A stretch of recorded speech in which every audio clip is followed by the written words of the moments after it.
All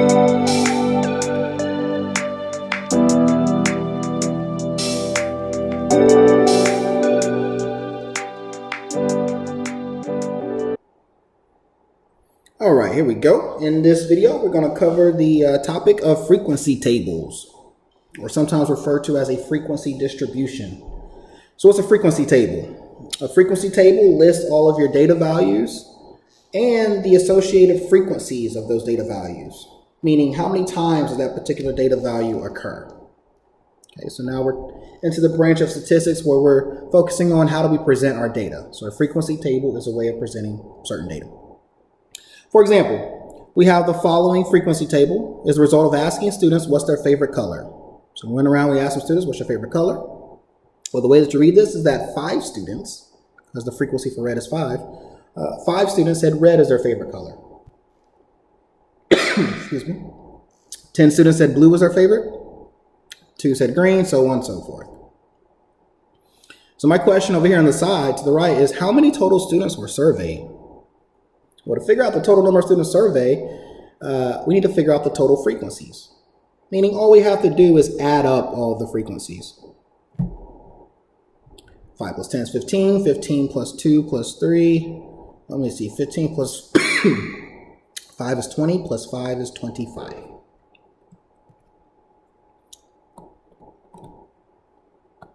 So 25 students were surveyed. Let's look at another example. The following frequency table is the result of asking students what's their favorite color, once again. If 30 students were surveyed, so we know the total frequency is 30. The question becomes, what is the missing frequency for black? So we need to know how many students said black was their favorite color. Well, to do that, all we do is we add up all the frequencies that we're given and we subtract it from 30. 5 plus 10 is 15, plus 2 is 17, plus 5 is 22. If I take 30, subtract away 22, that gives me 8. So the missing frequency is 8. Hope that was pretty straightforward. Just keeping it moving. So the previous frequency tables that we've been dealing with is situations where you would have a data value, a particular data value, and then you would have a frequency for that. Well, sometimes it would be annoying to list out all the possible data values. And sometimes what we're interested in instead is an interval of those data values. For instance, if we have exam scores, we want to know how many students scored between 70 and 79, 80 and 89, so on and so forth. In that case, what you're looking at is something called classes. So look at this example. The following frequency table contains the final exam scores of students in a statistics class. And instead of listing out all the possible scores on an exam, instead what we did is we constructed what are called classes. So for instance, the way that you read this is that for this first row here, 2 students scored between a 61 and a 68 on the final exam. 5 students scored between 69 and 76, and so on and so forth. So some quick definitions here. A lower class limit. Go back to that first class, the 61 and 68. That number 61 is the smallest value in the class. We call that a lower class number. Lower class limit. That number 68 in the first class, we call that an upper class limit because that's the largest value in the class.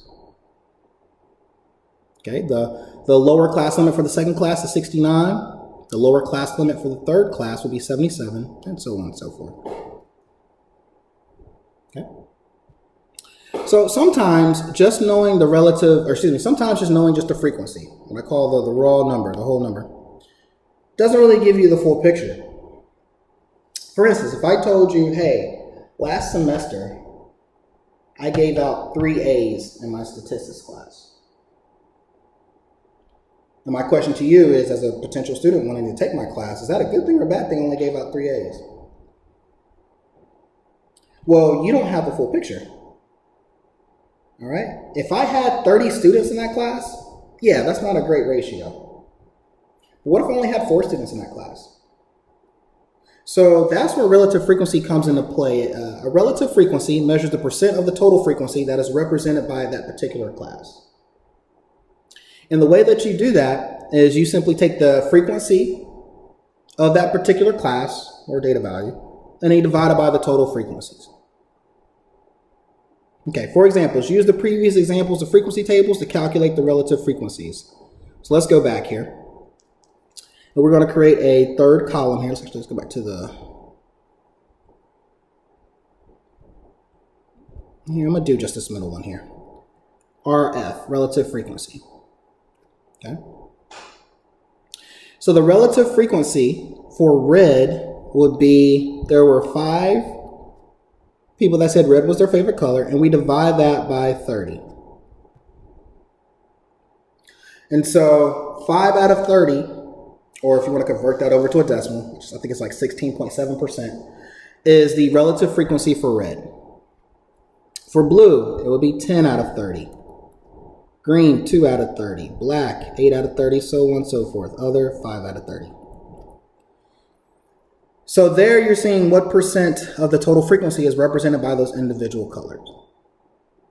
And of course, to double check yourself, if you add up all of the relative frequencies, you need to get 100%. Or in our case, 30 over 30.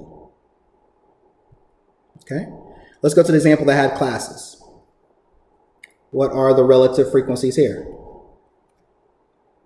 Well, the first thing we notice is that we don't actually have the total frequency, so that's our first step, is to find that. 2 plus 5, 7, plus 10 is 17, 24, I believe is the total there. So therefore, the relative frequency for the 61 and 68 class is 2 out of 24, 5 out of 24, and so on and so forth.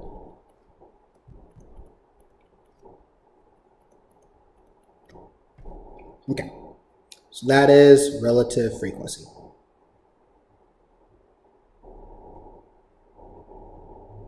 Okay, so the next thing I want to go over is how do we actually create or construct that frequency table where we have to use classes? All right, so how do we do that? So the first thing you need to do is you need to calculate the class width. And what the class width is, let me actually adjust this. The class width is you take the range of your data set and divide it by the number of classes. So what that means is that you take the largest data value that you're given, subtract away the smallest data value, and divide it by the number of classes. The number of classes will be told to you in the problem. Once you get this number, it may be a decimal.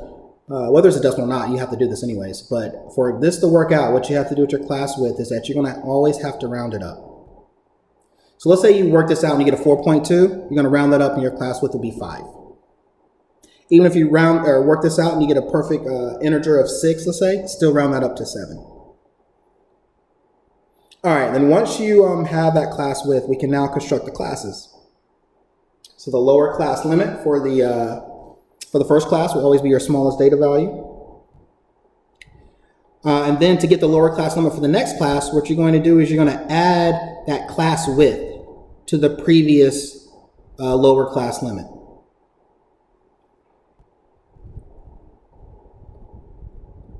Okay, I know it's confusing. We're going to do one in a second. And then you're going to repeat this process. That's how you get all your lower class limits. And then it turns out that the upper class limit will be 1 less than the lower class limit for the class that follows it. I know, super confusing. And then determine the frequencies. Just simply look at your data values and count how many within the different classes. Enough talking. Let's go into an example. A group of friends counts the number of letters in their names given by the data below. Construct a frequency table of the data using 4 classes. So we have to use 4 classes. All right, so the first thing we have to do is we have to calculate our class width.